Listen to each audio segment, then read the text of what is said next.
Welcome back to International Scale Modeller. I'm Lee. This is November's news show. First of all, obviously, apologies for not having a news show last month. As you know, it was all a bit up in the air, what with me being abroad trying to find a property and Paul having a baby. Very hectic month indeed. We've got a new show this month, nice long one for you.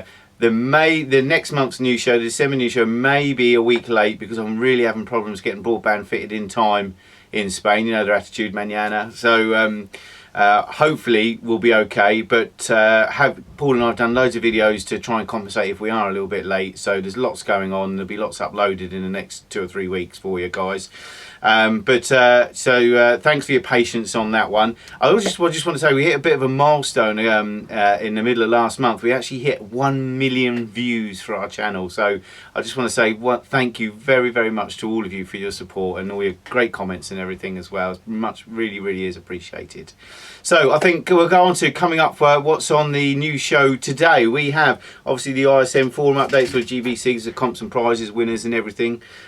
We've got the new GB and SiG calendar for 2015. Obviously all you guys have voted on the site for that, so we've got that finalised and everything now, so you can see what models you want to buy for next year.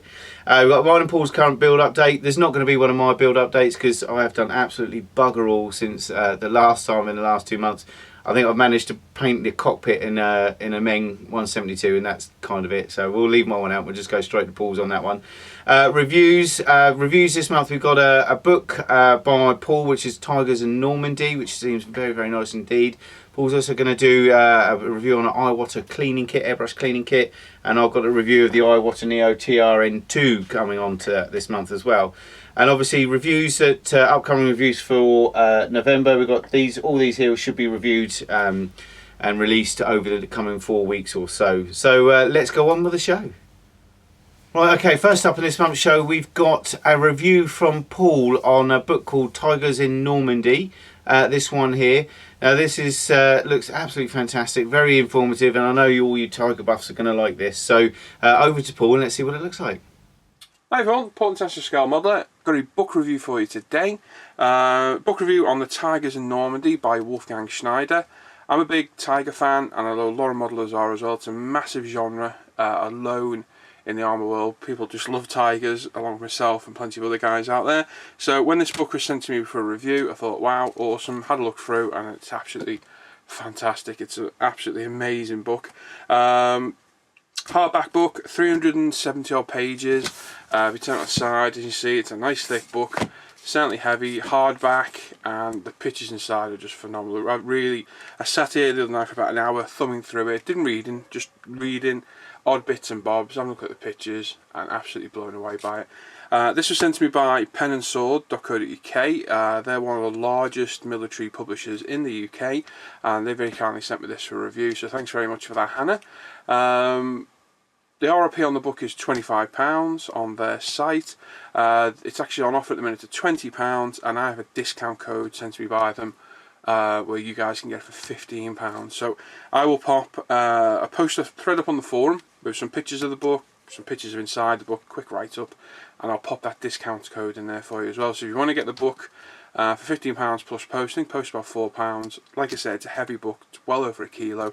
You'll get it for £19 delivered, which is a good price. So I'll put that code up on the forum. If you have a look, pop over and have a look. So, like I say, Wolfgang Schneider is the author. There's a little bit of information on the inside flat. I'm not going to read everything because we'll be here all day, but it's basically just an overview of the Tiger. The Tiger heavy tank was one of the most famous and feared armour vehicles of World War II. The Germans employed it a number in Normandy during the summer of '44. Tigers delivered formidable blows against Allied armour throughout the campaign. So basically just a quick overview of what the Tigers are. You've got the RRP and the publishers there, so there's the website to go to. Trying something new today, I've got the auto white bounce off.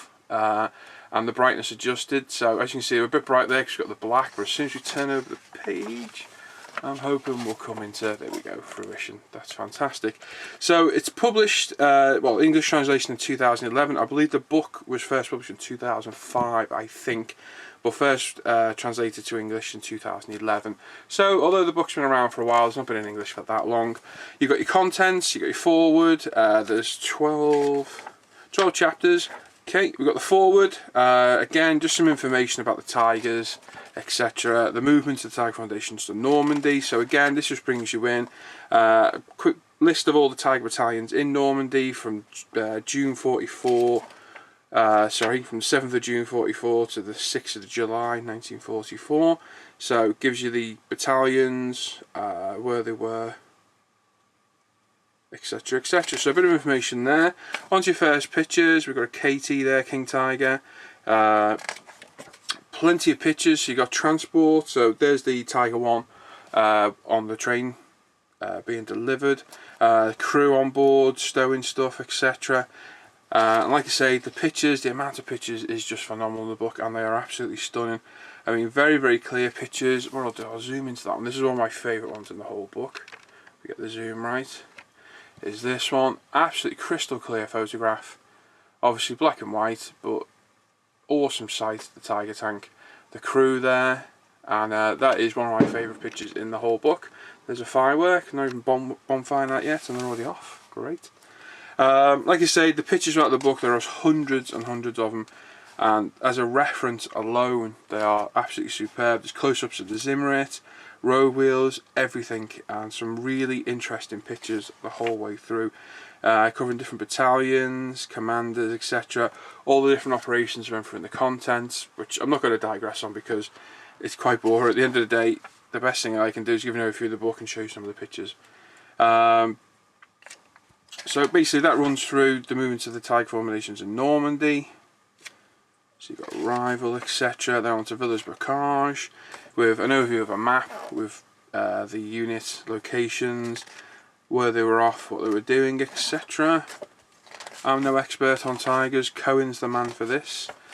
Knocked out vehicles there, so we've got Cromwell and a whole host of armour that's met its demise here, I'm assuming at the hands of a Tiger.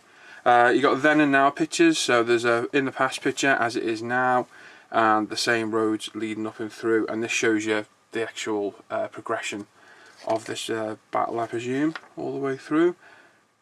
You got Tiger in full camo there, covered in basically half a tree. Whether it's intentional, I don't know. Do you have a quick read? But that's certainly covered in foliage, I'll give it that. And like I say, it just goes through a lot of the pictures. They go back and forth, showing you now and then the same street, which is quite interesting to see actually. I know there's quite a lot of pictures on the internet where they do the then and now, so they have the Second World War picture superimposed next to the modern day one, and they are quite interesting. So it is quite nice to see how things were and how things look nowadays. Another knocked out Cromwell.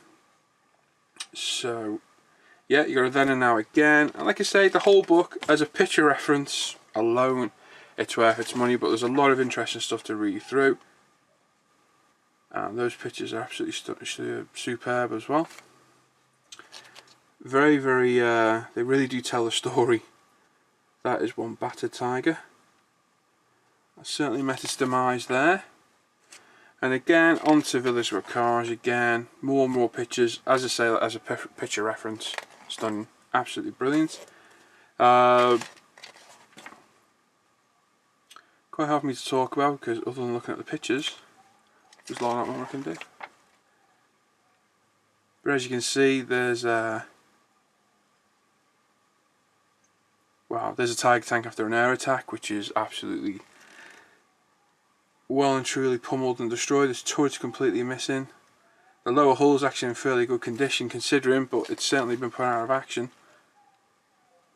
And we're on to Michael Whitman. Got Whitman being awarded his Knight's Cross, Sword to the Knight Cross of the Iron Cross at Hitler's retreat in June 1944. And obviously Whitman was made into one of the best known war heroes of the Waffen SS. Was used many times for propaganda purposes. In 1944 he dressed the assembly line workers at the Henschel Tiger plant in Cassel. So again, superb pictures all the way through, and Whitman and his, I think that's his gunner, Walt. So again, another couple of nice pictures, really good reference. You're on to different things now, so you're on to the Fighting the Hill 112, and again, then and now pictures, showing the crews, dead German soldier. They reckon he was a dispatch rider because there's his bike in the background. So some quite graphic pictures, there's not a lot. I've probably seen a handful. I'm not sure what's going on outside, but it sounds like somebody's dog's going ballistic. So as I keep saying, as a picture reference, fantastic book. A lot of text as well, so you got a lot of interesting stuff to read. And I'm currently reading Tigers in the Mud, which is the book about Otto Carius and his climb up the ranks to the Tiger Commander, etc. And once that's read, this is my next book on the read list. Again, more tigers covered in camo foliage. Good pictures of the Zimmerit. Really are nice pictures of that. Operation Jupiter. And on and so forth. I'm not going to go through every single page because there's over 300 and I will literally be here all day.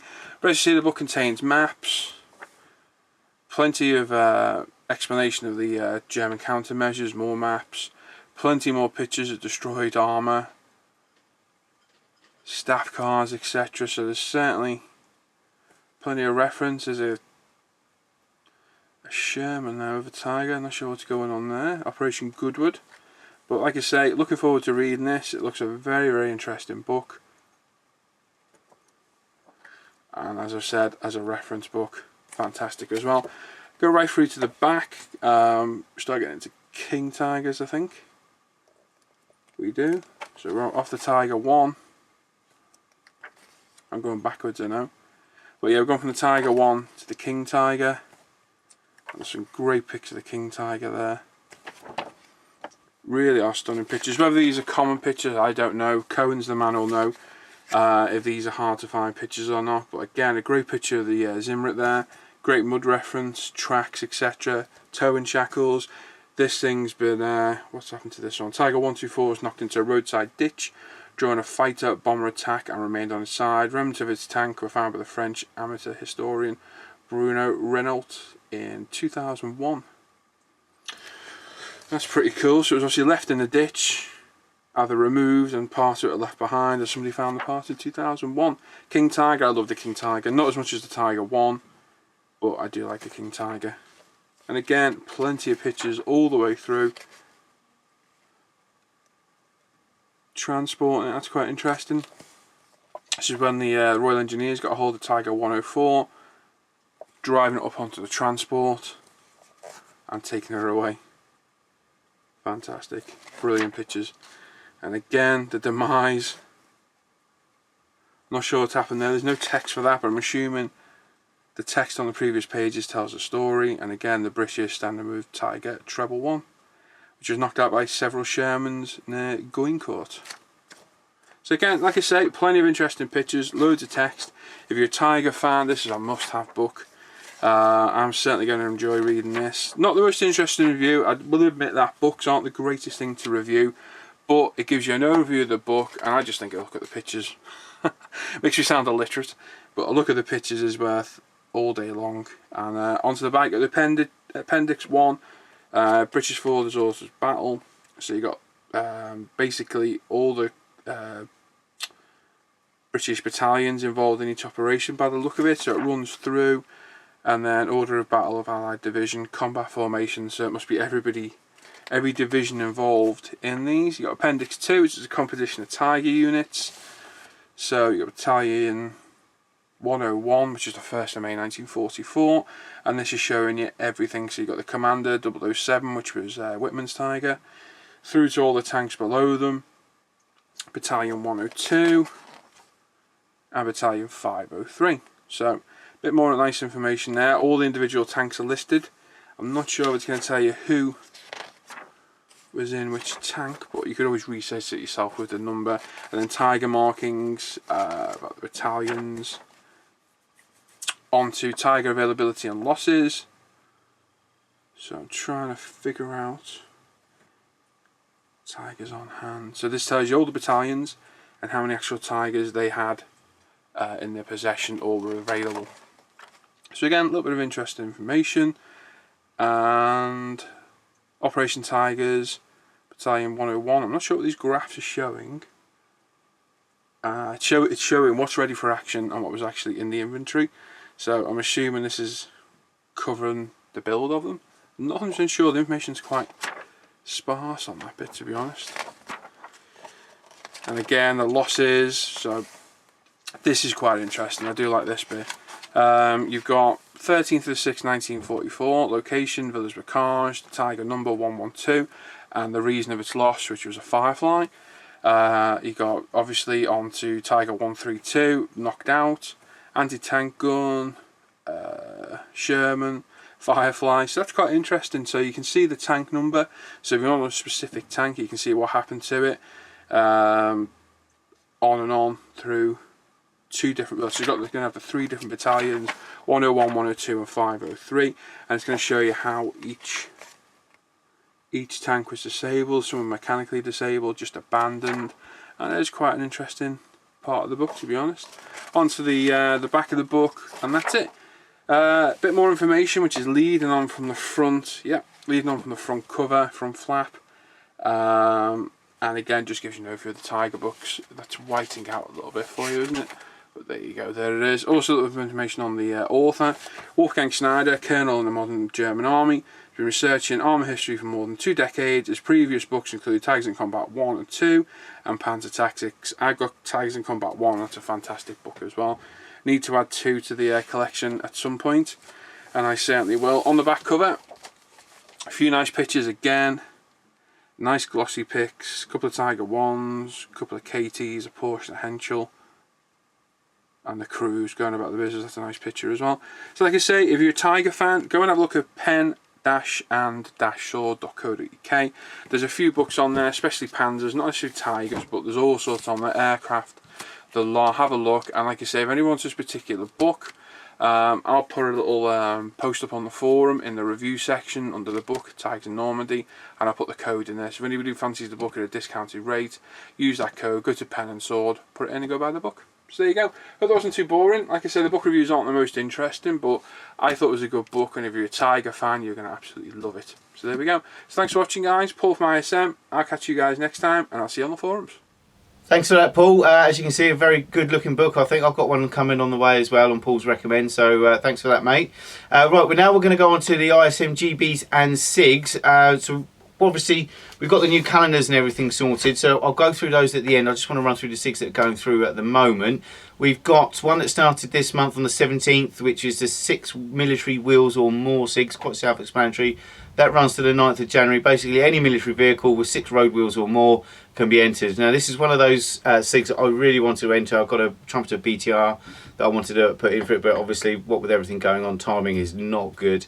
But some really, really good entries. I'm really liking the look of this SiG so far, and it's a shame I can't join it. But some fantastic entries, and if you've got anything in your stash that you think might suit, then hop on over and have a go as well. Sponsored by S&M stuff, obviously, as all the SiGs are. Prizes are Vallejo Model Air basic colour set. Second prize is a MiG ammo and tracks and tyres set. And third place is a bottle of Mr. Hobby Surfacer 500 and 1000. So some very nice prizes. Obviously, it's not all about the prizes. That's why they're not ultra amazing like some of them. But it's just all about the enter and joining in and having fun. And the prize is just like a little cherry on top for you guys. So let's go on to the next one. I just got to look at my notes on this one. We've got another one that's well underway and is looking really good at the moment as well as the Vietnam GB. Now that started in September, finishes on 31st of December, and there's some really nice entries in that. That is going to be a very tough one to judge indeed. I'm not looking forward to judging that one at all because there's some fantastic stuff in there.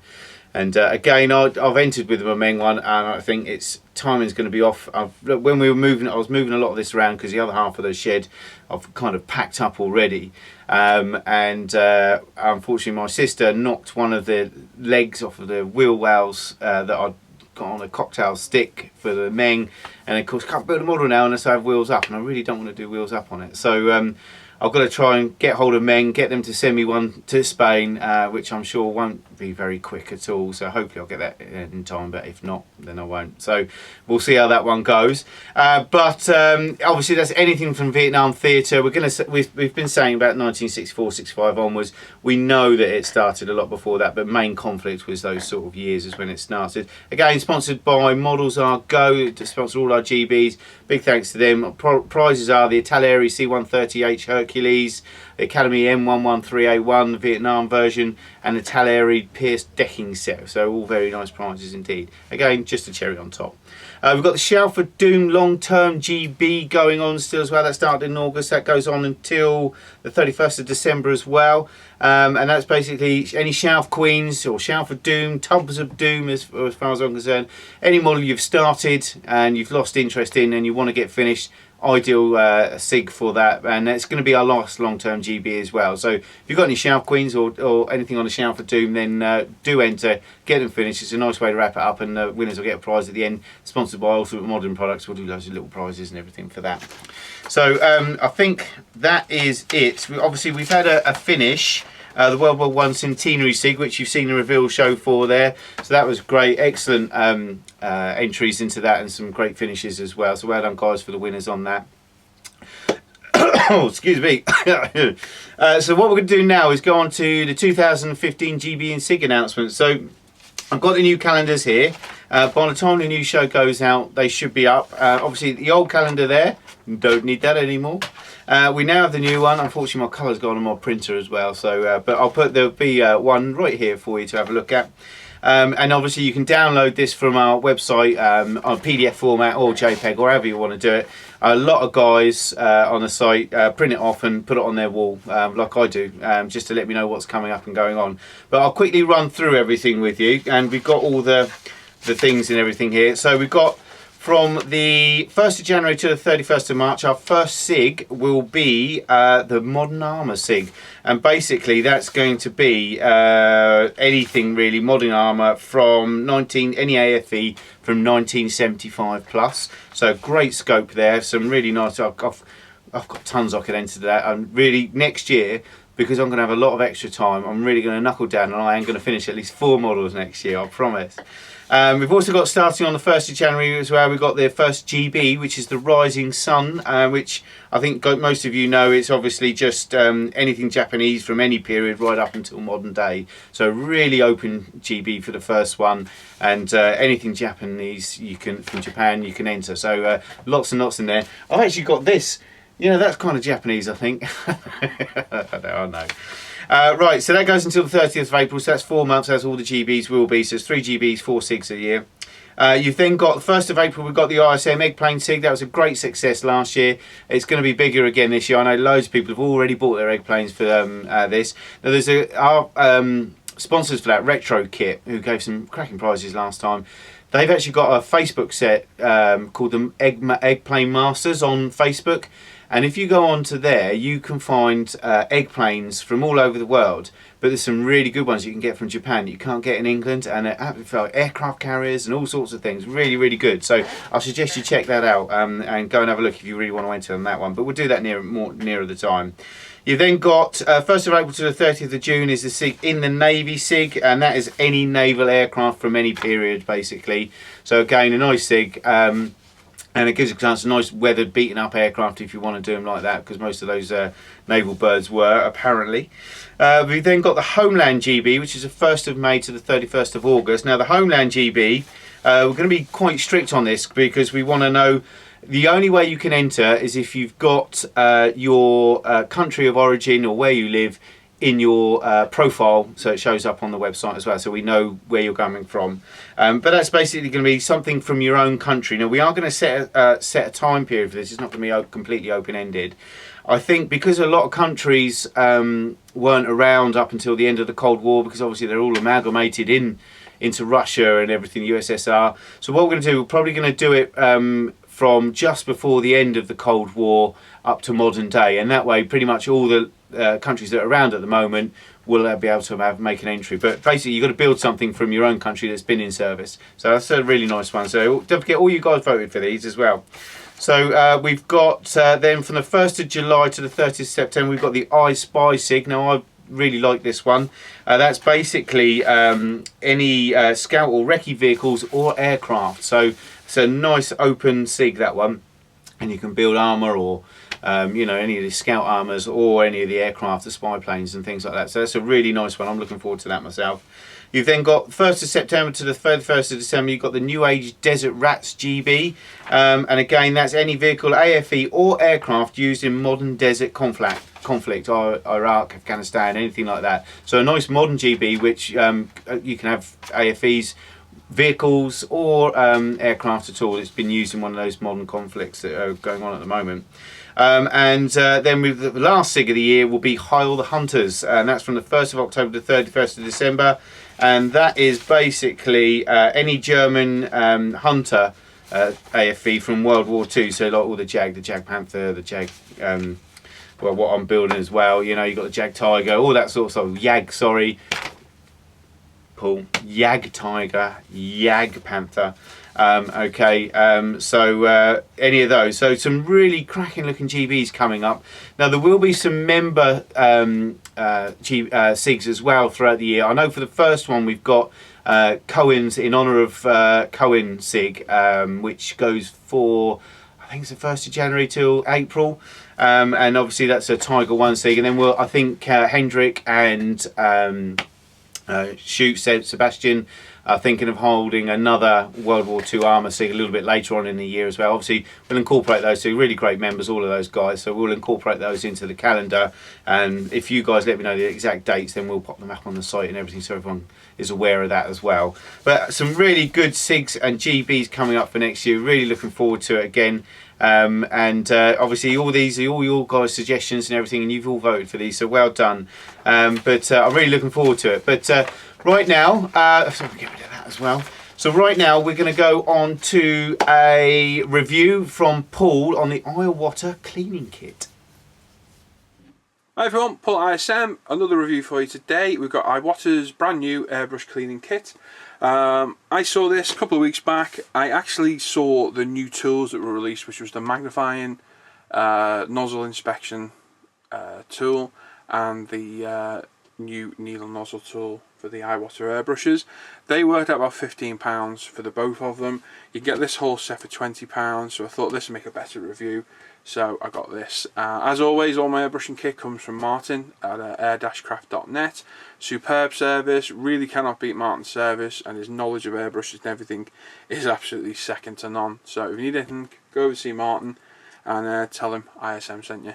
Alright, so like I say, it's airbrush cleaning kit. Clean your airbrush like a pro. You need tools and detailed instructions to clean and maintain any style of airbrush. Attractive packaging, oh, just opened it. On the back you've got a clean and maintain tools with these unique tools and detailed instructions. Detailed instructions, Art Tool Studio wipes, Iwata nozzle wrench, Iwata LED magnifier, 50 pipe cleaners, 3 extra small cleaning brushes, media super lube, sturdy Iwata case with latch and hang loop. Oh, there is a loop, I didn't see that. And 1 ounce of media airbrush cleaner. So you do get quite a bit in the box. Little cardboard wrap, a nice hard plastic case, so obviously you can keep all the stuff in there. You know, every time you finish using it, just close it back up, put it back in your drawer, hang it up on your wall, whatever you're going to do. Easy to open. What we'll do, we'll go through everything in there. We'll have a little look. So we got everything out. So we've got the instructions. We've got the needle nozzle wrench, which is much better than the usual wrench, which I don't think, yes, there we go, there's mine. I can just get it out. So that's the normal needle nozzle wrench. We'll keep that to one side. So it's basically a spanner. We've got a little tube of Iwata super lube, some pipe cleaners, some Art Tool Studio wipes, small bottle of media, which is Iwata's airbrush cleaner. Oh, we've got an escapee pipe cleaner there, we'll pop that there. We've got the LED magnifier, which that and that were the main reasons for me buying this. And we've also got 3, just stuck in my sticky tape, 3 minute cleaning brushes. So there you go. So like I say, these 2 tools alone cost £15 for both of them. They're about £7.50 each. They're the tools I wanted, so basically for £5 extra you're getting all this, the instructions, a little bottle of airbrush cleaner and the case. So that's not bad for £5 if I'm honest. We'll put that to one side, just put that at the top. What we'll do, we'll focus on a few of the parts at once. What we'll do, we'll start with all the cleaning instructions first, and then we'll come back and have a look at all the tools. Basically, illustrated step-by-step instructions to clean and maintain your airbrush. Have a great airbrush experience every time you spray by cleaning your airbrush regularly and before paint dries. And it just runs through basically what to do. So a paint flush, do between colour changes at the end of a paint session. So it covers gravity feed airbrushes and also bottom feed airbrushes. So quite handy to see. It covers both, and it's just saying remove lid, dump the paint, wipe out the paint, spray it through with an airbrush cleaner, job done. So pretty standard. You then on to remove and clean the needle. So that's telling you how to remove the needle by loosening the chuck, pull it out, use one of the wipes to wipe the needle off. Clean the paint passages, so using those brushes and the pipe cleaners to get all the remnants of the paint out the actual airbrush itself. And again, both of these cover the gravity and the bottom feed airbrushes, which is a nice touch. You got removing the cleaner nozzle, which you'd normally have to use that that nozzle wrench. There's the plumber in me coming out, but you can use this new screw-in tool, which I find is much better. And again, it gives you airbrushes with a screw-in nozzle and Iwata Eclipse airbrushes with the screw-in nozzle cover and the floating nozzle inside. It's slightly different. The LED magnifier for checking parts and pastures for damage and paint debris, and clean the outside of your brush with the wipe. So basic information. On the back you've got reassemble and lubricate the airbrushes. So using the new tool to reassemble it, put the needle back, nozzle back in, and the same separate instructions for the Iwata Eclipse. O-ring lubrication, which basically covers basic servicing your airbrush, which is quite handy information if you don't know what you're doing. And on to number 8, test your airbrush. Also a little overview of all the products available, so you can get the bigger tubs of the wipes. There's airbrush cleaner in a nozzle, airbrush cleaner refill pack, and the airbrush cleaning mat with raised edge. That's one thing I'm interested in getting. Yes, I am a bit of a kit tart, and a kit tart means when you're in a hobby, you like all the little tools, all the little bits and bobs, and if you haven't seen my workshop by now, you must know that I'm a kit tart. And that's it. So quite good handy instructions for basic cleaning of the airbrush. So if you're new to it, that's a handy little guide. Obviously there's videos out there covering it as well, but as a basic guide, that's rather good. What we'll do, we'll go quickly through what we get. So we get pipe cleaners, very, very high quality pipe cleaners. I know you can pick these up anywhere, but they are great, super soft, and don't think they're going to leave much fluff behind. No, they don't. There's not a lot of debris left behind when you've used them. I'll show these being used in a little bit. I've got my Iwata HPCH next to me. So nice quality pipe cleaners. You've got your super lube. I'm on the fence about this stuff. It gives a real nice slick action. I find it gums up after a little while in the harder steam back. In the Iwata it seems fine, but it just seems, I don't think the harders need any lubrication, where I think the Iwatas do. I think they benefit from it. Obviously this is an Iwata product, so it's going to be specifically made for their products, but the harders, I don't think they need it, and I've had trouble with my trigger gumming up. We've got 3 minute cleaning brushes, which I can't get a hold of. There we go. So 3 different sizes, so they'll get right into the smallest of nozzles and crevices. Very handy tool. Onto the media airbrush cleaner. Now I'm going to be honest, because I'm always on some reviews. I've used the airbrush cleaner before, and I think it's absolutely useless. It didn't really work that well at all. Other people may use it and like it. I don't, and that's not because I co-own UMP and our airbrush cleaner is better, but our airbrush cleaner is better. I'll be honest, you cannot say our airbrush cleaner doesn't work. This I've used before, and the Vallejo, and I think as an airbrush cleaner they're pretty useless, to be honest. It takes a lot of hardware to get, especially dried on paint Tamiya. If you've ever used Tamiya, it's dried around the rim. To shift that takes a lot of work. With this, I've never had much luck, and it's a shame because it's an Iwata product. You hope it'd be good, and it's also a shame for these because these wipes have the airbrush cleaner on them. But for overall wiping of your airbrush, they're still going to work. And again, they haven't been opened, but we'll open one up in a bit. Give the airbrush a clean with it. So like I said, the only downside to me is airbrush cleaner. If all joking aside, it needs UMP's airbrush cleaner in there, and it'd be a lot better. But it's basically a free little sample, so it's still worth it for the rest of the tools, and we'll see what these perform like in a bit. Now, the main 2 tools, you've got the Iwata nozzle wrench, which is a nice high quality anodized, not sure what metal we are, whether aluminium could be, and you can see there the nozzle end to grab the nozzle. Sorry, bit of a brain fart there. And there's the old nozzle wrench, so that is basically replacing that. So I think there's a bit more control rather than, you know, wrenching loads of pressure. Using just your fingers, you're not going to put excess pressure on, snap your needles off, your nozzles off, etc. Especially on the Iwata Neo, which can be a bit of a pain. I'll show that in use in 2 seconds when we go to the airbrush. And this was the main tool I want. Again, like I say, I'm a kit tart, but I thought this was great. I've been using a jeweler's loop for quite some time. It is knocking about somewhere, but I can't remember where. It's a cheap plastic thing. It's basically a jeweler's magnifier. It sits in your eye, and it does work, but this has got 30 times and 60 times magnification, so you really can see close up, and the 60 is phenomenal. Looking at needle nozzles, absolutely superb. There's a light on this side, so everything you put through the magnifier is illuminated, and I can see my fingerprints immensely there. You can change that white to a blue light for a little less obtrusive light, and again, as a tool, absolutely superb. Auto on off as he drops it. I think this is a cracking bit of kit, very, very handy, and this will get a lot of use over the years. Now, whether you can change the batteries in it, I do not know. There is a little clip to open it there. Yeah, you can. So you can change the batteries, no problem at all. But I tried this the other day because I'd literally ruined the needle nozzle in my Harvester steam, but I needed a new one. Ordered it when it came. I thought I'll have a look, and you could just see all the little imperfections around the edge of the tip where it had been damaged from cleaning, use, etc. So you can, you can't miss the damage of that. So great bit of kit. So what I've got here, I have my Iwata HPCH. It's cleaned as it always is after it's been used, but basically we'll disassemble it. We'll show some of the brushes in action, and the pipe cleaners. We'll lube it up, see how she looks once she's lubed up, give it a clean, and give it a quick test spray. So as usual, to disassemble the Iwatas, the front off, which leaves the nozzle there, we'll undo the back, undo the needle chuck, pull the needle out the back, and that leaves us with the main body of the airbrush. I'm just going to move that out of the way, and I think I'll bring us down a little bit so you guys can see.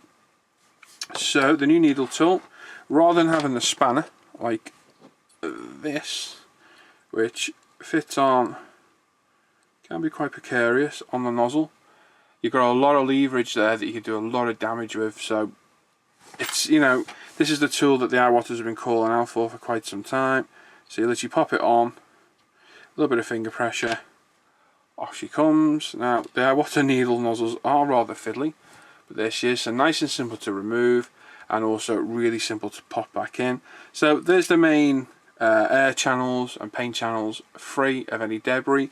So this is where you can come in now with your pipe cleaner, give it a little bend, and like I say, these aren't just for Iwatas, these can be used on a multitude of airbrushes.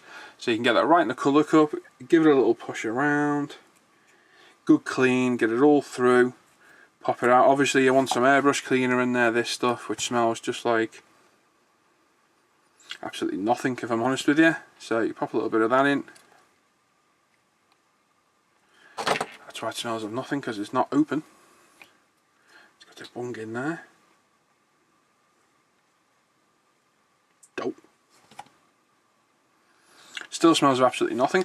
So no idea what it's made of. I don't even know if it tells you. No, doesn't say what's in there at all, but it's got no smell to it whatsoever.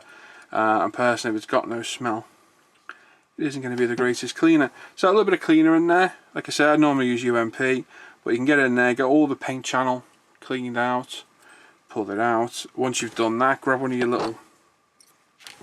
little nozzle tools, in through the front. I doubt we're going to get anything out, and they are a perfect fit for this.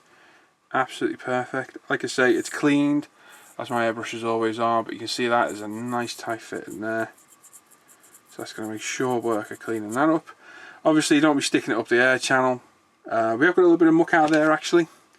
In fact, it looks like a bit of very slight dry paint out there, so that's quite handy. Obviously once you clean the main channels, you then move on to the needle nozzle itself. I'm just trying to find a thinner the thinner one. Like I said, they're quite fiddly, the Iwata ones. That's why I prefer the harders.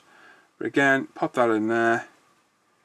Give it all a good clean. Get any remnants of dry paint out of there before you start. Like I say, this is clean, so you're going to get nothing out of there. So the pipe cleaner is very handy. As I say, you can pick those up anywhere, I will agree with that. But these little brushes are absolutely fantastic. They get right in those nozzles, like so, and they're going to make short work.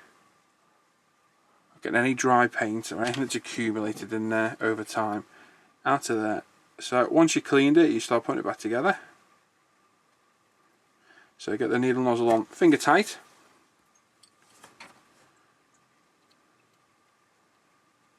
There you go. So that is now finger tight, and just a little bit more pressure, job done.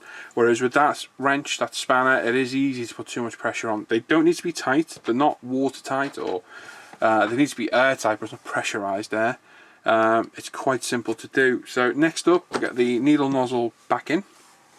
We'll put a tiny little bit of super lube on, which is going to need snipping. It's a brand spanking new. It's going to need snipping more than that. And that. That's the point in putting that little tab on the top. So with the Iwata super lube, what I like to do is just put a little bit on the needle. Use my finger, don't drop the chuck. Run it along the needle itself, and then wipe off any excess. It's a case of sliding it through the back. No resistance at all because it's nice and lubed. Tightly need to chuck up, and it does give a super smooth action. It really does.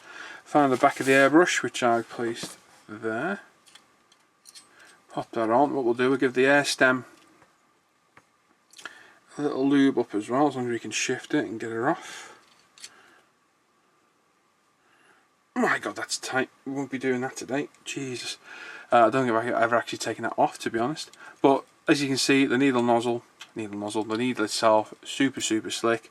If you really want to, you could take the trigger out and drop a little bit through the top. But I don't believe I've ever actually loosened that off, and that is on super tight. So we won't be releasing that today. And obviously, make sure whenever you put your needle back in, give it a good tighten up to get the needle nozzle on to protect it. And there you go. So like I say, the brush is very handy. The super lube is as well. I found it quite handy on Iwata's. Not too keen on the harder. I found it gums everything up. Airbrush cleaner, well, you take your chance and make your choice on that one. I prefer UMP, even though it's my own product. I don't think anything beats our airbrush cleaner, hands down. I'll stand by that all day long if anyone wants to argue with me.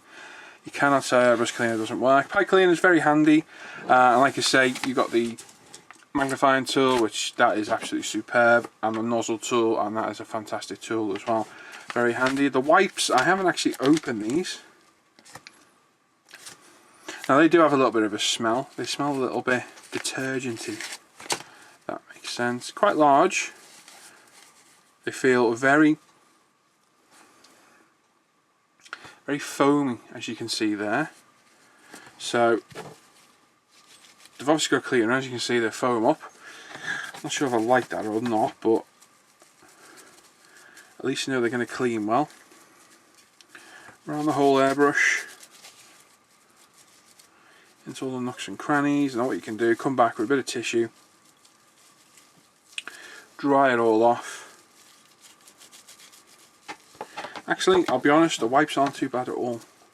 I'm not sure the price of them individually. If I have a quick look,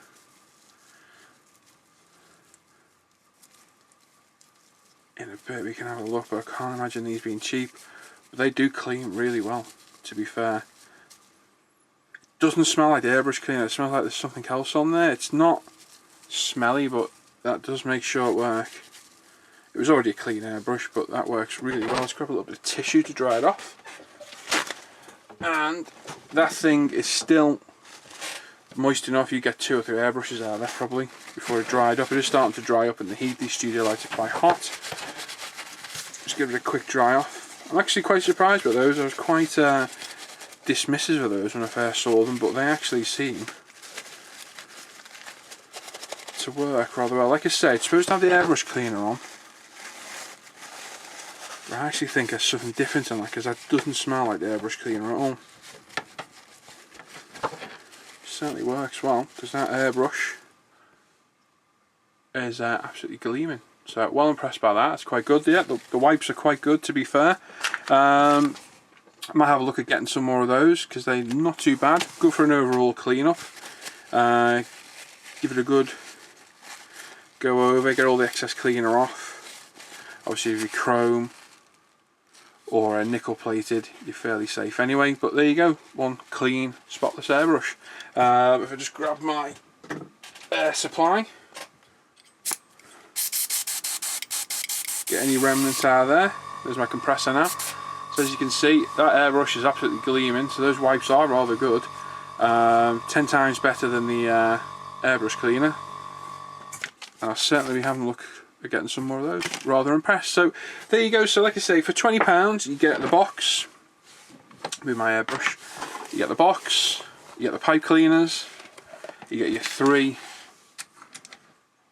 fine tipped cleaning brushes, you get your needle nozzle tool. I'm just going to pop it back in. In fact, it won't properly loose. You get your magnifier, which I think is great. I don't know if I can show you this magnifier well because of the camera, but there you go. Hang on.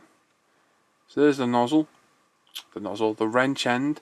That's on 30 times. I don't think I've got a hope in hell of turning this. So we get not a chance. But trust me, as you can see, just on the 30 times, it works phenomenally well. You can see the detail. Imagine actually needle nozzle. You can see all the damage on there, or just double check that it is actually okay with that. Like I say, they were the 2 tools I wanted. They would have cost £15. They were £7.50 each to buy. I think for another £5, this cleaning kit. Other than the airbrush cleaner, that's my only disappointment. I've never been a fan of that or the Vallejo. It is quite good value for money, to be honest. I'll certainly be looking at getting some more of these. I think they're quite handy. Yes, I know you can put airbrush solution on a cloth, but they are nice, soft tissues. They're almost like wet wipes. But it does smell differently to the airbrush cleaner, so I don't know what is actually in there, and it foams up as well. So it'd be interesting to see if the airbrush cleaner actually foams up as well. But yeah, they're worth a look at, definitely. So there you go, this is Iwata airbrush cleaning kit. Get a thumbs up from me. Like I say, for the extra £5, there's a few extra tools, brushes, cleaners, etc. I think they're worth it. The instructions are definitely worth it, especially if you're new to airbrushing. And those wipes, I brought that thing up gleaming, so quite good. Airbrush cleaner, meh, not the best. Better if we had UMP airbrush cleaner in there, but that's by the by. But like I say, for £20, if you're after an airbrush cleaning kit, go and get one. You're not going to regret it. So thanks for watching. Hope you like that. Catch you guys later, and I'll see you on the forums. Right, quick look back to forum news. We've got, I just want to say our kit review section is now over 500 videos of kit reviews, all submitted by members and ourselves, of course, as well. So thank you for that, and keep those coming, guys. Really great effort on that. Really looking forward to a great library of kits and reviews and everything. Really is much appreciated. We've also got the kits coming up for review in the next 4 weeks or so. I've got these 4 here, which is the Hasegawa 172 Osprey, the Meng Tiger. Now I've done a review on this. I might release it before the new show, I don't know, but that is an absolutely fantastic kit. If you haven't got that, get that. It really is a brilliant kit for a little 135 thing. I absolutely love that. I've then got obviously the Vietnam War F4C, a little bit late for this SIG, but it needs to be done. Obviously I've just got this in, which is another one of the Super Weapon series. I did the Edelweiss not so long ago, and this is the Shamrock from the Principality of Gallia Light Tank division as well. So that's interesting. Looks like Zukimura are going to release a few of those, so I like them. I think they're really different, extremely hard paint schemes, but very good indeed, very funky. I like all the what if aspect of it and everything. So I think now we're going to go on to the monthly prize winners. Right, okay, so time to draw the monthly prize winners for this month. Before we do, I just want to ask that, can all the winners of all the competitions and all the prizes, even the SIGs and GBs as well, when you get your prize in the post, can you take a pic of it with yourself, send it, PM it to me on the site so we can put it in a Rose gallery, and that way we've got a record of everyone winning their prizes and everything. I think it's absolutely fantastic to see all the prizes over the last year and a half people won and everything. It's absolutely great. So if you could do that, that would be fantastic. So let's get on to the draw. So the first prize this month is the Dragon Tiger 1 mid-production with Zimmerit. Obviously we're sponsored by Value Kits for the kits on their monthly prize draw, so thank you very much Tim at Value Kits. It supplies some great kits for our draws, so thank you very much mate. And let's get on to the winner. So the winner for the Dragon Tiger 1 mid-production is Nev. Nev is from the UK. I don't know your first name, Nev, I'm sorry mate, but well done on that. You win the Tiger 1 production. And now the second prize is for the mega pack of UMP Sanders. This here, the winner is, I've just got to read your name, it's Lazautin from Finland. Well done Lazautin, again don't know your name I'm afraid, but well done, you get the mega pack of Sanders. And if I could ask both you guys to give me your names and addresses, PM me your name and addresses on the site, we'll get these prizes out to you ASAP, so well done guys. Okay, so well done to you two. This month's prizes, sponsored by Value Kits, we've got the Eduard 148 Nack Jager Profi Pack, the FW198, their brand new release. So that's a cracking prize. Thanks a lot, Tim, for that. And the UMP prize will be a bottle of thinner and cleaner and a PE placer as well. So all good. So get over to the forum. We've got the thread up for the competition. All you got to do is pop your name down, say count me in, here I am, blah, blah, blah, and you're in with a chance. So, so some great prizes again.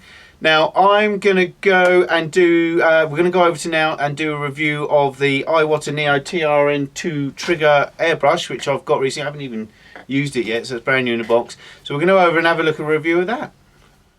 Right, okay then, so the Neo for Iwata side feed trigger airbrush TRN2, which I've got from aircraft.net, Martin at aircraft.net on Paul's recommends and everything.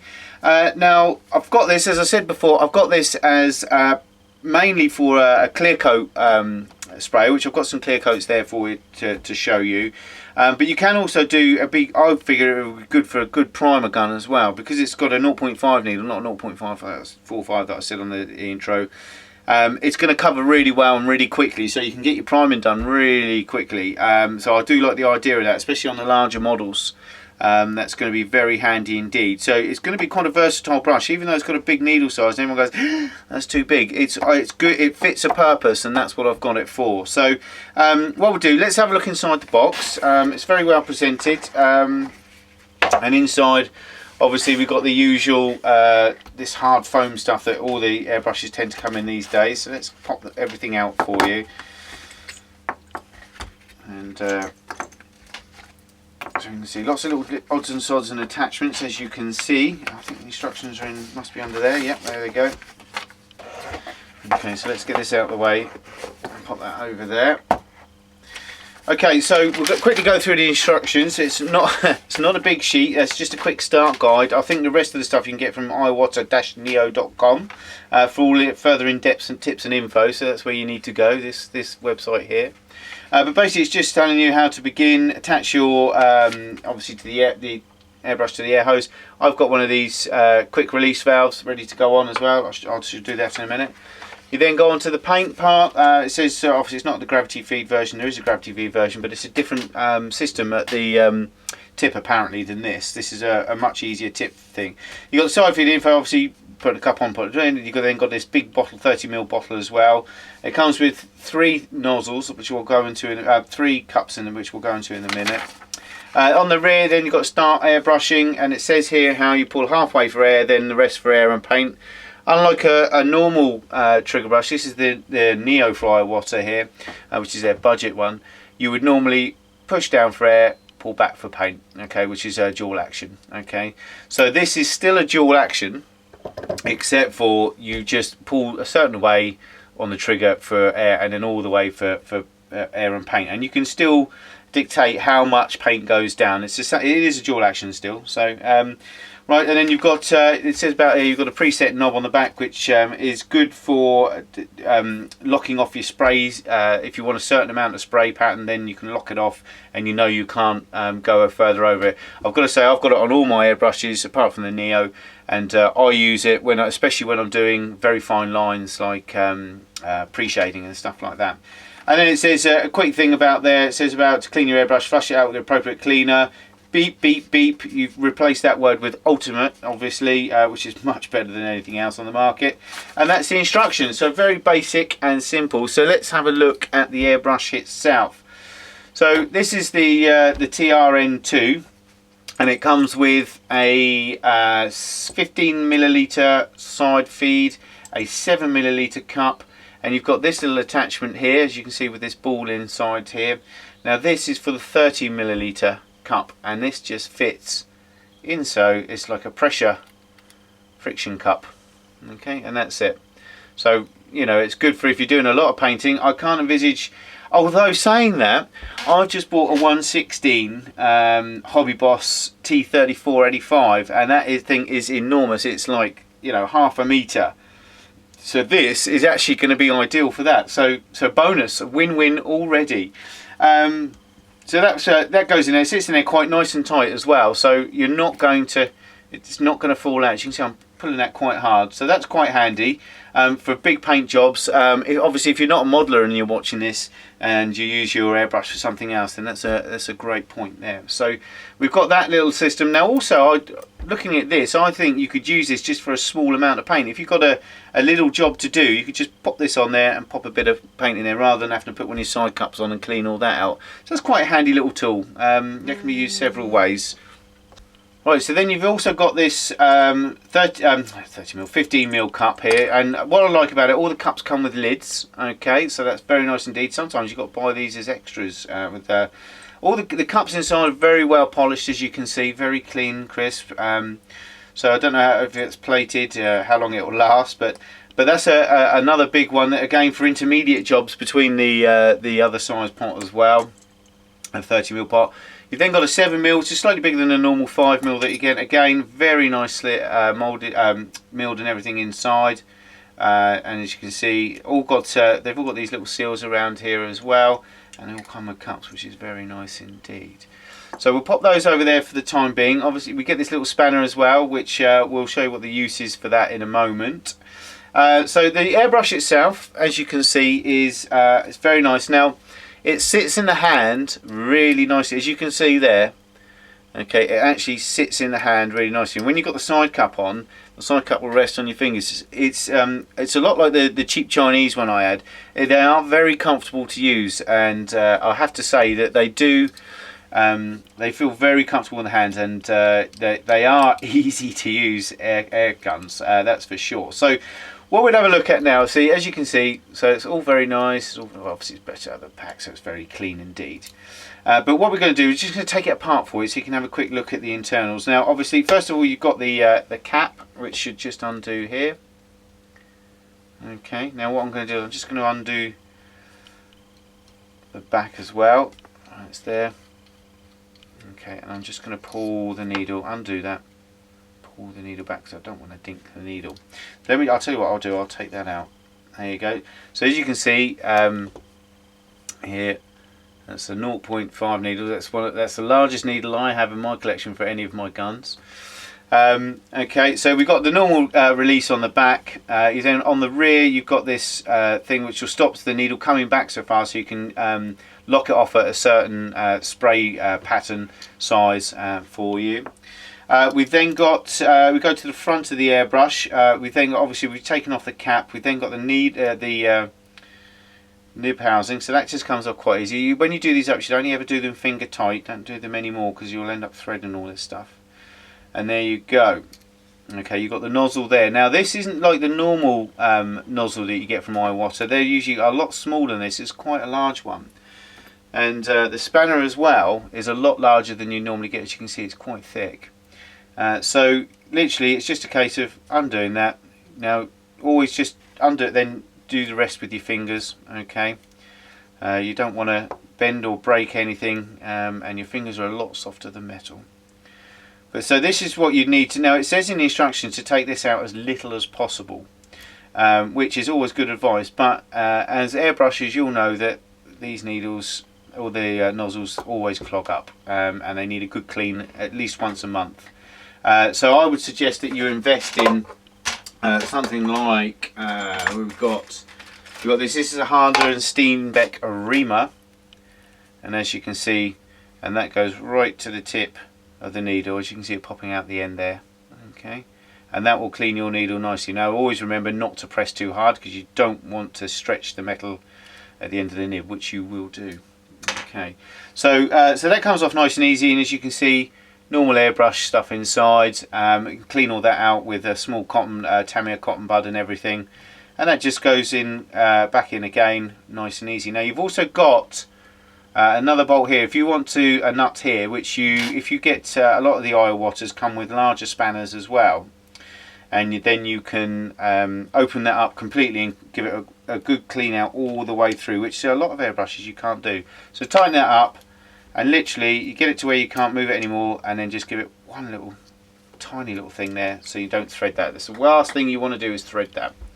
And then at the back, obviously you can take this out here when you're cleaning, and this will be the spring and the housing and everything behind there, and you'll be able to take the whole lot out from here, so you can get right in there and clean. With the trigger airbrushes, sometimes, as you can see in here, a little paint will spill out and everything, or come back up the airbrush. If it does, literally take that bit out, and you can clean inside there. You can also unscrew with this here. I used to have to do this to my Chinese one all the time, so I do know a bit about it. You can then unscrew this little bit here. The whole trigger mechanism comes off, and then you can get right in there and clean everything. So all very nice indeed. So I'm just going to pop this back together again. Put all this housing back on first before we go any further, because I don't want to. Nice finger tight, and put the guard on there. Okay. Right, okay, so let's pop this needle back in. Whenever I do the needle, I always use my finger as a guide to try not to, because the skin over the needle, and then that way you're not going to bash it on the edges as you go in. So push it in. Okay. So it's there, and then just give one last tap, and then lock it off. And as you see, needle's seated in there rather nicely. Right, so we'll put the end on there.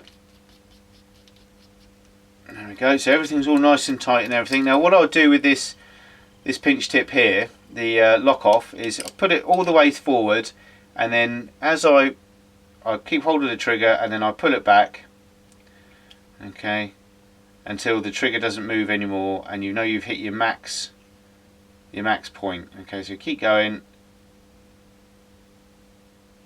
and there, I can't move the trigger anymore, so then I'll just do it up a little bit, just so the trigger moves forward a bit. So now we've got the full flow.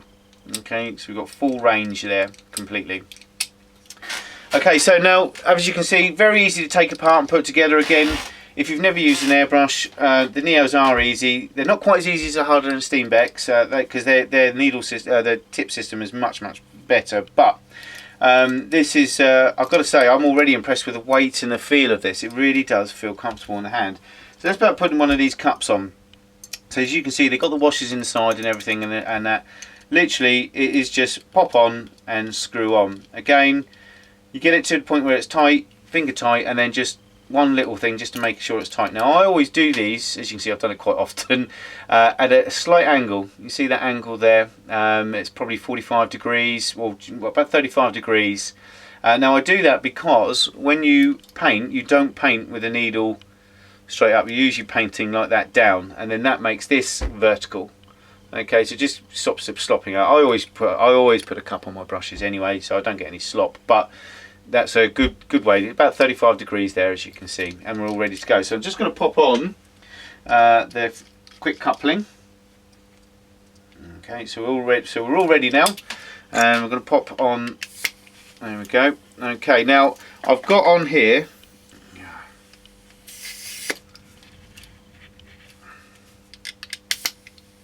Right, now, so I've got this wired up to my Bambi BB8, which is an excellent compressor, which you should all go and get one if you want one. Now, as you can see, air, that's a full range of air system.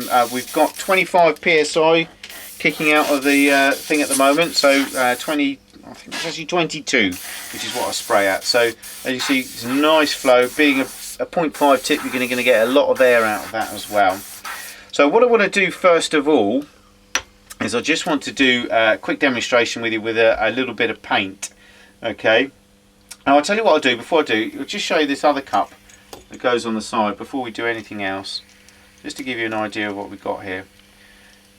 Now, as you can see here, you've got this little ball. Now if you wanted to, you could drop some paint into that. If you're just doing a quick spray of something, which I do sometimes, then that's ideal.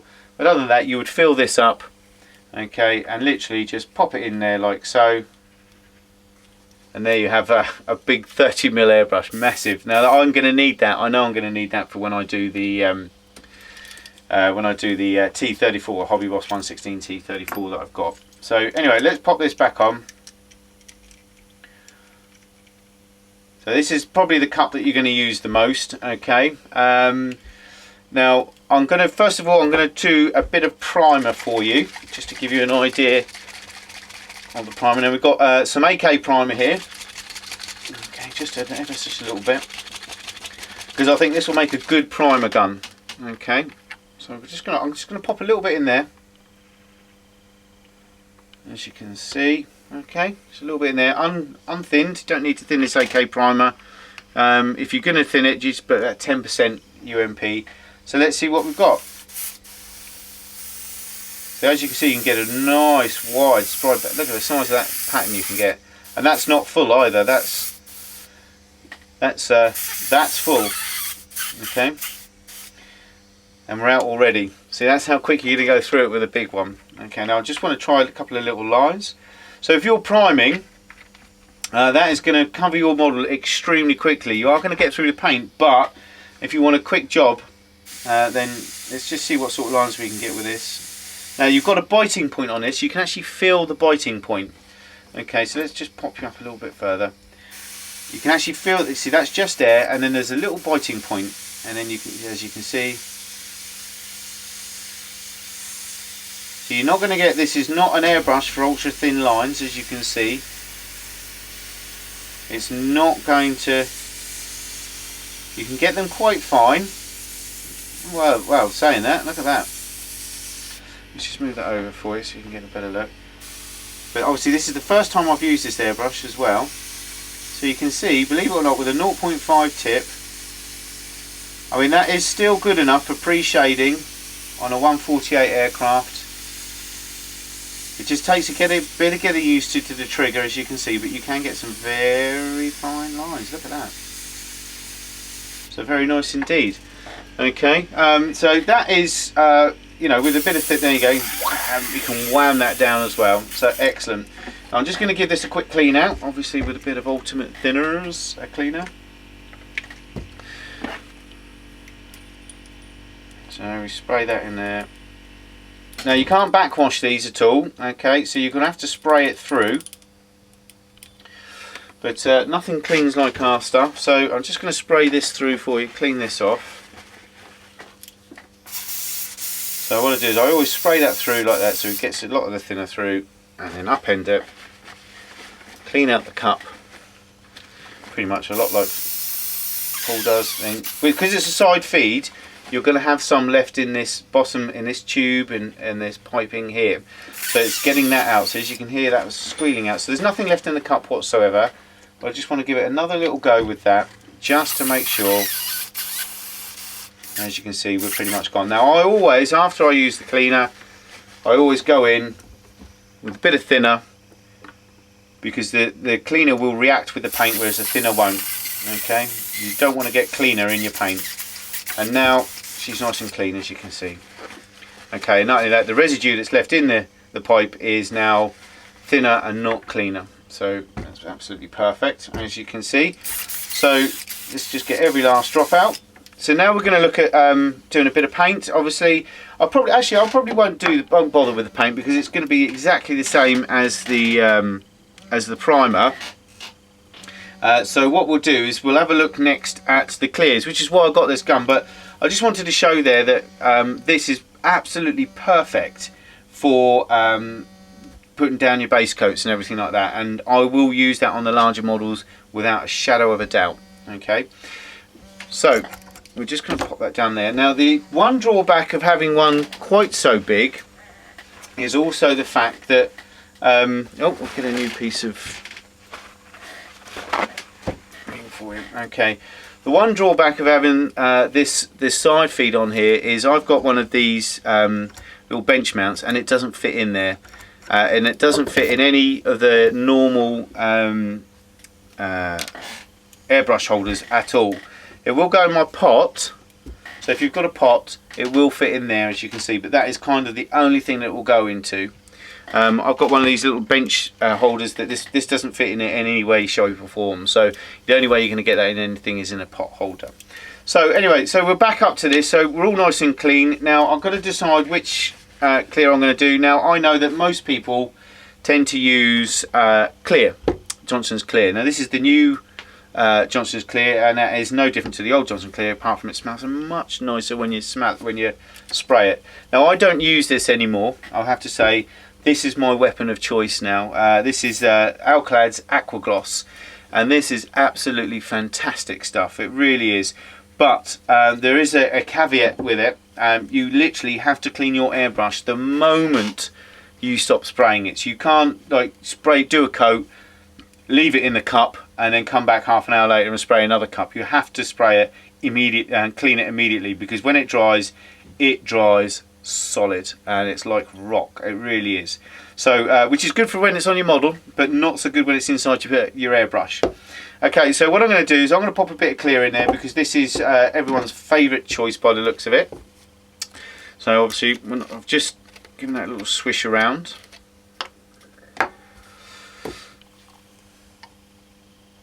As you can see, you can get quite a lot in there. And we pop the cap back on. I'm always going to put my caps back on my thing. I always feel it. So as you can see, again, that's, now you can't see that obviously. So what I'm going to do is I've got my little test bed model here. It's a nice old burr cup, and I'm just going to spray the wings for you, just so you can see what it looks like. Okay. As you see, it sprays very nice. And what you should do with clear is nice thin coats, as you can see. If you load it up too much, and this is perfect for getting those coats just right, because you literally, it's one pass and you're kind of done. Okay, as you can see, that's fantastic. Once that self levels, that would be absolutely fantastic. And then just you can go over really lightly, just to fill in areas you might have missed. So really nice indeed, as you can see, really nice spray on that. Okay, so that is what I'm going to mainly use it for, and I think with the larger trigger and everything, it's really going to help me to do my clear coats completely. As I say, you get a massive spray on it, and I'm actually choking up now because I haven't got my fan on for the video. Anyway, I've got it for a specific purpose, and the purpose was for clear coats and for priming, and that's going to be absolutely ideal for that. I have to say it's very comfortable in hand. I really do like the action you get from this. I'm just going to take it off the air a minute and pop it in your thing. There you go. So that is the only rest you're going to get. Only way you can put the nozzle in. And you still have to squeeze it in quite hard as well. So the only downfall that I can see is that. Alright. Now, obviously I've got to clean this out. So what I'll do is I'm just going to obviously tip this out of here. And then you whap airbrush cleaner in, give it a swirl around. Good going up with your brush. Make sure you get it off all the sides and all around the rim. Quick polish, spray through, empty out, and rinse and repeat. Okay. And I always tend to just put a little bit on the brush, give that another going over, and then always give the tip a go as well. Just so that you can make sure you've got nothing drying on the tip. There you go. That's really nice. Now, nice and clean all the way through. And obviously, as I always do, always give it a going over with the thinner afterwards. And then with the thinner afterwards, you know that when next time you put anything in there, like paint or whatever, or cleaner, it's not going to react with the cleaner, because the cleaner is strong. Okay, so that is, let's just clear that out. There you go, she's completely empty. So, in summary then, I've got to say, I think it's a really nice airbrush. As you can see, it's a lovely. I can't express how comfortable it is in your hand, but you can see how it rests. Okay, you can just see how it rests in the hand. So it's very nice. And when you're doing those big jobs and you're using a little one, it is quite awkward. With this, it's very comfortable. Just literally spray away to your heart's content. And with the different size cups, as I say, if you're not into modelling and you use your air guns for something else completely different, be it painting or larger RC or larger boats or anything like that, then this will accommodate you with these larger containers. Apart from that, it's very handy. I think the price was, I would have already flashed the price up. I think it's about 116, I think, if I remember rightly. It also comes with a 5-year warranty, which is excellent. So if anything goes wrong with this in the 5 years, as long as it's not down to your own you haven't caused it, then Neo for Iwata will replace it, or they'll replace the parts and everything. You send them off and it comes back and everything. So it's absolutely fantastic. I really like it. It's very easy. I don't know, I think they do some other sets for it as well. The seals inside are PFTE, so they're solvent resistant, so you can use things like Alclads as well. I use my Alclad airbrush for that purely because they're cellulose based, and I don't like to mix cellulose and acrylic stuff together. But if you wanted to use it for that, then that's fine. But I think as you can see from the spray pattern, it's actually fine. It's very controllable. Even being a trigger, a lot of people say trigger ones aren't as controllable as the finger button ones at the top, but this has got a very nice control on it. What I like about it is, on my other one that I had of the trigger feed ones, it didn't have that bite point. There's a definite bite point there, as you can see. Okay, and the old ones didn't have that. It stops, and then you've got to push a little bit further, you see. If anything, I would definitely say that you need to put a little bit of lube inside before you start, just inside there, so that when you hit that stop, there's a little jerk. Okay, but if you put some lube in there, you'll lose that completely, so it'll be absolutely smooth. Very easy to take apart and maintain, no problems with that. With a 5-year warranty, if anything gets broken, it's going to get replaced. I'd like to say thanks to Martin at aircraft.net, absolutely fantastic shop that supply all this gear, and you can get it from there. As I say, I think it's about 116 quid. But for larger paint jobs and for your clear coats and base coats, that's a definite recommend from me, and I'm going to enjoy using that because I absolutely love the action on it. So until next time, take care. Bye bye. Well, there you go. That's the review of the TRN2 for Neo for Iwata. I like it. I think it's going to be great for the clear coats, which is what I got it for, which is why I got such a big needle on it and things like that. It literally is for laying down clear coats and everything. I need a brush specifically for that. So that will work absolutely fantastically. Thanks to the guys at aircraft.net as well. So next we're going to go on to the build section. I'm not going to do one, as I say, I've done absolutely bugger all since the one last 2 months away. I've just haven't had time to do any modelling. It's really annoying. But we're going to go over to Paul. Paul has been as prolific as usual, so let's go and have a look at Paul's section. Thanks, Lee. Welcome to my little segment to the news show. What we've got to talk about this month, bits and bobs. We had no news show last month, so a little bit of catching up to do there. As you're all aware, 6 weeks ago, my girlfriend gave birth to my son, James, on the 15th of September. Life-changing event, absolutely brilliant. 6 weeks old now, and that has just absolutely flown by. Sleepless nights, lots of crying, and even some from James as well. But no, it's been great. Myself and Anna are over the moon with him. He's a cracking little lad, little cutie. Thank God it doesn't look like me. Didn't come out as big as we hoped. Well, not hoped, we thought. He's only £7.2. I was expecting a mini shave gorilla, but he's a cracking little lad, and he's putting plenty of weight on, and he's doing really well. I'll have him with me in the next news show. I would have had him today, but he's gone out, not on his own. He's with his mum. So they've gone out and about today to friends and what have you. So I'll have him in the news show next month and show him off to you guys. So yeah, that's been an eventful month. Like I say, it's absolutely flown by. All the people that were saying, oh, you won't have any time for modelling, rubbish. I've done loads. Loads this month, hangouts a lot. So yeah, spend the time through the day with them and time, a few hours of a night on my own in here while they're both sleeping basically. So it's great, it's working out well, and he's starting to settle down fantastically now. So very busy with that, showing him around to people if he wants to see him, and that is keeping us busy. The other thing, Telford's coming up. It was 8th and 9th, is it? 7th and 8th? 8th and 9th. November. So if you're there, make sure you come over and say hello to me and Lee. We're in Hall 1, right down the back on the right. We've got a corner table, primarily UMP, but it is for ISM as well. Just depends how much space we have on the table at the end of the day.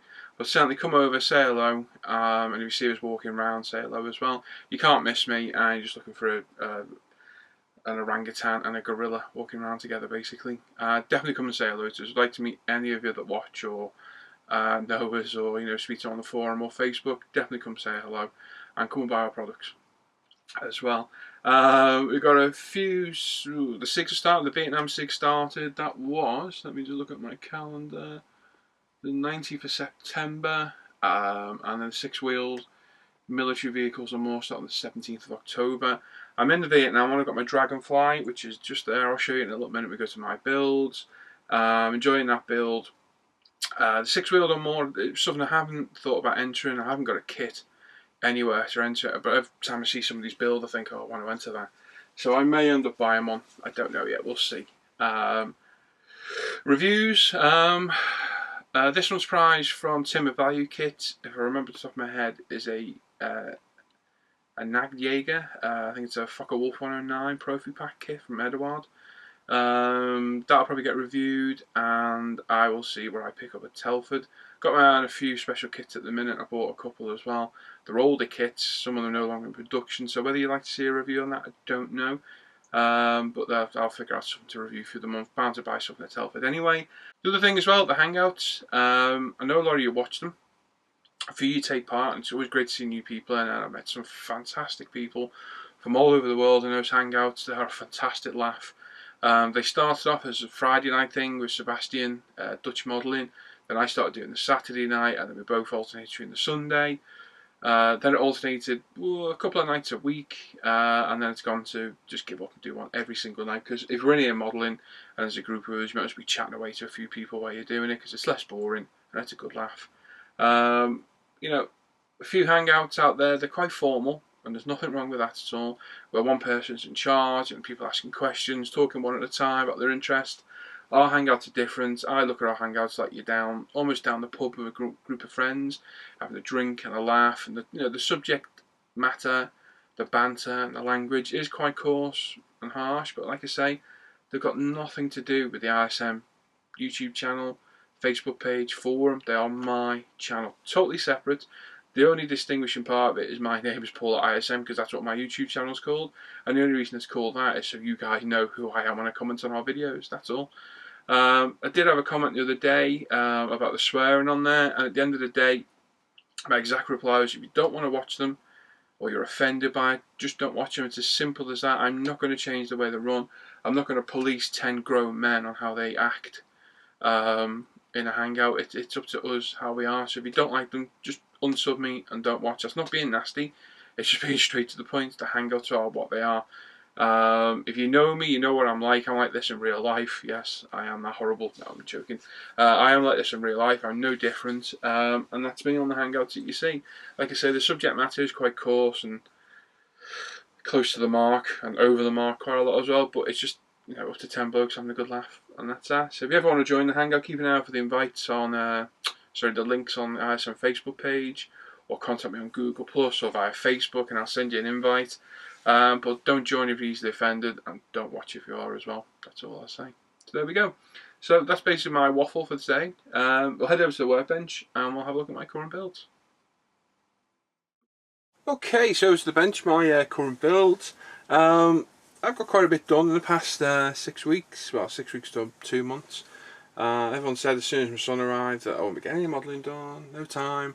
Still have my models because I won't be doing anything, but I've done quite a bit, I think. Not as much as I would have liked to have done, but I've still got quite a bit done, so I'm quite happy with that. First look at the F15, the ongoing video build. There hasn't been a video for about 3 months on this, and I really do apologise. Just obviously I've been busy with one thing or another, and just time ran away of itself. We're back at it now. Started filming the other day, got about half hour's worth of footage ready for the next video. Got all the camo pattern sprayed, faded, bleached, post shaded. Was not happy with it whatsoever, so completely resprayed it, started again, and this is where we're at now. So the next video will be up probably about next 5 to 7 days, hopefully. It'll be up before Lee goes to Menorca, because I have to be, because there might not be one for a while after that. So this is where we're at now. It's whitening out a little bit on the overhead camera because it's grey, obviously, on the the studio lights. But you can see I've resprayed it. We've got the panel fading started, top and bottom. You probably see a bit better on the side. Quite hard to see. So it's a case of fading all the panel centers, and then I'll come in, add a bit of bleaching effects with a darker colour, then we'll post shade it, then I'll come on top differently this time.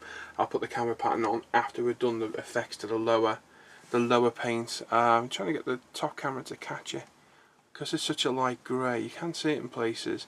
You'll see it more on the darker grey, but that's it. So hopefully I'm going to film tomorrow, because I've got a bit more free time tomorrow, get the rest of these paint effects done. We'll show those afterburner nozzles, what have you, being buffed up from the Mr. Hobby Buffable, and we'll get going on this. And once that's done, we've got decals, a little bit of weathering, the undercarriage, the missiles, etc. to do, and this is done, and we'll move on to the next build then, which I'm still deciding what it's going to be. So that's that, that's the F15. Like I said, I do apologise for the huge gap, but obviously life gets in the way. Second one up is something I started, oh god, how long ago did I start this? Can't remember now. It's a Tasca Sherman Jumbo. I got it for a good price online. Fancy doing a show. I've never ever done any allied armour whatsoever, so it's the first time I've ever done anything, and Tasca kit's absolutely phenomenal. This kit's a beautiful kit, falls together, and that 50 cal on top is just an absolute work of art. You've got the normal rubber band tracks, which, to be fair, for rubber band tracks, they're not too bad at all. Can't complain there, but the kit itself is just sublime. Got a little bit of add-on stowage there, which I am going to put... Which way around will it be? Can't remember now, but that's going to live on there on the back. And as you can see, it's a nice bit of... I think it's... is it Legend? Yeah, it's a Legend stowage set. Sherman, there's absolutely a ton of it in the box. Just definitely going to pick that bit to go on the back, on that storage rack there. Might take the plastic part off and replace it with the resin, or sand it down, I'll see. But that'll look quite good on the back. So that's going to add a bit of detail. Probably add a bit more to here and there.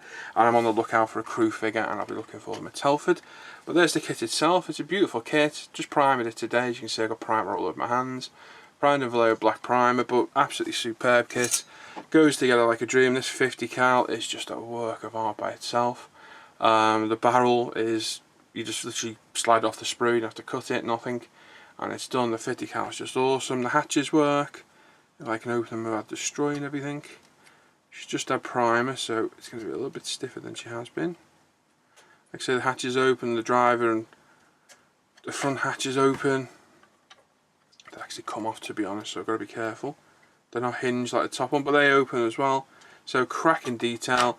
It's a really, really nice kit, and like I say, my first bit of allied armour. So I can't wait to get this painted in olive drab. Not sure which paint I'm going to use yet. I do have a life colour set, the actual olive drab set. So we'll see, or I might just use the ammo or AK stuff. I'll decide on the shade I'm going to do afterwards. So that's that one. That one was started, and I'm just plodding along on each kit, doing a bit at a time, moving on to the next one. The next one was something I started. I don't know if you guys have actually even seen this thing at all. I can't remember. No, you can't have. You've not seen it on film. You've seen pictures on Facebook and on the forum. Is the Trumpeter Dragonfly, the Cessna, which is basically a private jet that was armed to the teeth and used in Vietnam. Absolutely superb kit.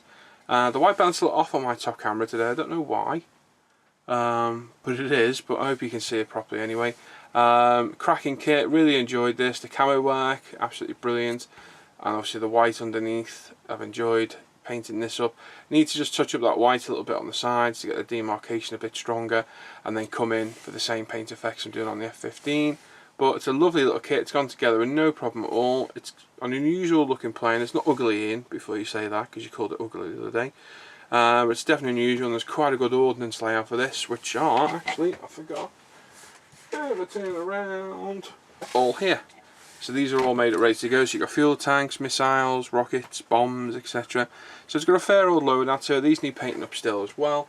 But that was a nice, enjoyable build. Quite a quick build as well. And it's a lovely little kit. I think the RRP in this kit's about £20, 48 scale. Well worth looking at. I know Lee reviewed it a while back on the channel, so you can go watch Lee's review. Like I said, I got a bit of paintwork to touch up here and there, and then all the fading effects, post shading, etc. But this has been a brilliant build. Looking forward to this. Got a couple of figures for this one too. which again I'll have to turn around and grab because I forgot to get them before. I'm not sure what I'm going to do. I think I might make a little custom base for this.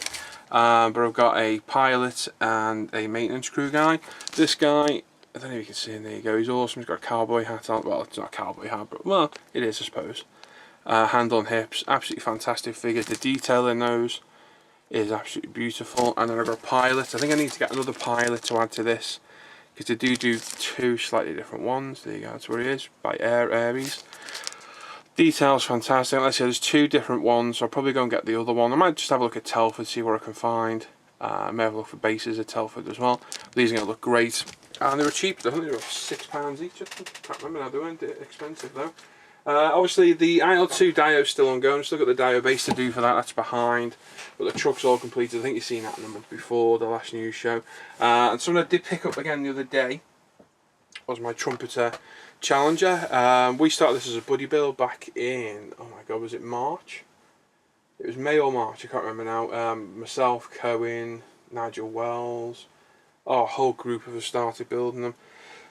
Mine got sidetracked, one thing or another took over, and literally Nigel Wells started working on his again the other day, and I thought, right, I want back at it. So I picked it up, done a little bit of work on it. What we've done, we've gloss coated it, give it an oil wash. I then highlighted all the raised surfaces with lighter colours of the base colour. Like I said, we've got the decals on, decal setting solution was on, gloss coat pin washed, and now it's literally been matte coated this morning, and we're ready now for a bit of oil rendering. I was going to filter, but I don't think it needs it. Everything's blending together really nice, and it's actually looking rather good. It's my first ever piece of modern armour. I think that's why I put it off, because I was a bit overwhelmed by doing it, and I didn't have any weathering products that I wanted to use, and that's what I want to do on this. Rather than using the old homemade weathering products, I want to try proprietary bought ones, the ammo, the MIG, etc., streaking effects, washes and what have you, and just see how they work out. And that was my plan all along with this. But it's a great kit. It was quite a fiddly kit to build, but it's gone together well. And like I say, back at it, it must have been March or May, I can't remember now. But thanks Nigel, you inspired me to get back at it, and I'm enjoying this at the minute. So once that's dried overnight, that matte coat, and that matte coat is the AK Interactive Ultra Matte Varnish, and that stuff is phenomenal. If you can see that, if I can bring it up, it is flatter than flat. It really is flat. There's a few spots here and there that need touching up that I've missed, but we'll get them at the end. It's just absolutely, really is a dead flat finish, and it's a acrylic paint, so it doesn't stink, it doesn't harm your airbrush or nothing, and it works absolutely brilliantly. I believe it's quite hard to get in the UK at the minute. I think Timber Value Kits is getting some in, but I was given my bottle by Mr. Fernando Vallejo from AK himself as a tester, and I can say that works superb, absolutely superb. That's taken over from Alcalad's cellulose based flat, that I use this solely now for this. So top gear really is good. Another thing I got as well, just what I got on about, and I'm going to thank him. Mike sent me this. Thank you very much, Mike. It's Walther's Solver Set Decal Setting Solution. Basically from the USA, Canada, a lot of the guys use it over there, and it's like a really strong setting solution. It absolutely beats Microsol into the ground beyond belief. I've wanted to try it for a while. Mike sent me a bottle as a thank you for something I did for him. Not a personal favour in that way, but I helped him find a kit he was after, and you're probably not going to see it, but the likes of the bands on the barrel, they just look painted on. Absolutely superb stuff. It works absolutely brilliantly. Thanks a lot for that, Mike. So anybody that wants one, go out there. You can order it online and get yourself a bottle sent. Well worth getting, because it's absolutely brilliant. And that's basically it. They're my builds this month. Obviously the Corsair is done now, so that's like a hump off my back. So I can concentrate more on my own builds now, which I have been doing. Hoping to up the game a little bit on the videos. There's an Alcalad guide I want to do. A few more reviews I want to do. Might revisit a few of the older ISM videos and redo them over time. I'll see. Obviously I do have time, but it is quite limited at the minute, and when it is limited, all I want to do is model at the end of the day, as you can probably understand. But I want to get more videos done. Like I say, once the F-15 is done, the next subject, I would like to do a piece of armour. I am absolutely stuck for choice what to do. I don't know what to do modern, World War II. I really don't know what to do. but I do fancy doing a piece of armour for the next one, and I am swaying towards modern. We shall have to see, but I'll decide that when it comes to it. So it'll probably be around just before Christmas maybe, because we've got one, I reckon there's the part coming up, probably 3 more parts on that F15 in total, I reckon, to get it done, and then we'll pick the next subject, but I think it definitely will be armour. Like I said, I've got plenty of choice on armour, from quite unusual kits, rare ones, to ones you can still buy, and I think that's where the key is, ones you can still buy, so that everyone who wants to join in or build it can as well, rather than be doing something a bit obscure that you can't get your hands on. So we'll see, and I'll pick a kit. I am swaying towards the Trumpeter T90. Sorry, not my camera. Trumpeter T90 I've got in the stash. That's got frugal tracks of it I bought, and it would make a nice build.